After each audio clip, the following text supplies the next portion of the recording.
পাইছি, কিন্তু তারা তাদের স্বার্থের কথাই চিন্তা করছে, তারা আমাদের কথা কখনো চিন্তা করে নাই আর করবে না। ঢাকা। জুলাই অভ্যুত্থানে শহীদ হওয়া মানুষদের পরিবারগুলো শনিবার জাতীয় প্রেস ক্লাবে আয়োজিত এক সংবাদ সম্মেলনে বিস্ফোরক অভিযোগ তুলেছে। তাদের দাবি, শহীদদের আত্মত্যাগকে ব্যবহার করে একটি গোষ্ঠী রাজনৈতিক ও আর্থিকভাবে লাভবান হয়েছে, অথচ শহীদ পরিবারগুলো এখনও ন্যায়বিচার পায়নি এবং সরকার বিচার প্রক্রিয়ায় গড়মেশি করছে।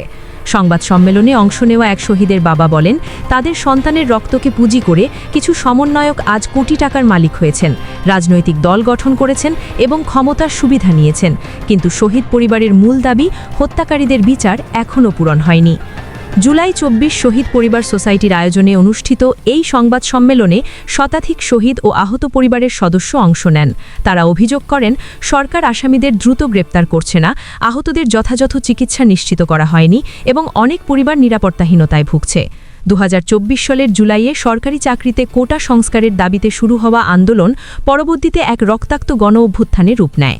সেই আন্দোলনে বহু মানুষ নিহত হন এবং অনেকে স্থায়ীভাবে পঙ্গু হয়ে যান। সরকার পরিবর্তন হলেও শহীদ পরিবারগুলোর দাবি অনুযায়ী বিচার কার্যত এগোয়নি বলে তারা অভিযোগ করেন। সংবাদ সম্মেলনে বক্তারা বলেন, যদি সময়মতো বিচার হতো তাহলে পরবর্তীতে আরও প্রাণহানি ঘটত না। বিচারহীনতার সংস্কৃতি নতুন করে সহিংসতার পথ তৈরি করেছে বলে তাদের মত।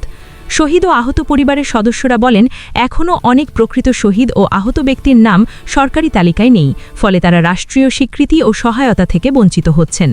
সংবাদ সম্মেলনে ৬টি দাবি জানানো হয়, যার মধ্যে রয়েছে জুলাই হত্যাকাণ্ডের দ্রুত ও নিরপেক্ষ বিচার, সব আসামির গ্রেপ্তার, শহীদ ও আহত পরিবারের আইনি ও সামাজিক নিরাপত্তা নিশ্চিত করা, সব প্রকৃত শহীদ ও আহতকে তালিকাভুক্ত করে নতুন গেজেট প্রকাশ, শহীদদের এতিম সন্তানদের শিক্ষার দায়িত্ব রাষ্ট্রকে নেওয়া এবং আহতদের আজীবন চিকিৎসা ও পুনর্বাসনের নিশ্চয়তা।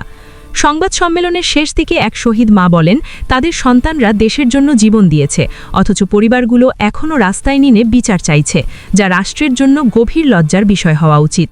শহীদ পরিবারগুলোর বক্তব্য অনুযায়ী তারা ভিক্ষা বা করুণা নয়, বরং ন্যায় বিচার ও মর্যাদা চায়, যাতে শহীদদের আত্মত্যাগ রাষ্ট্রের কাছে অর্থহীন হয়ে না যায়।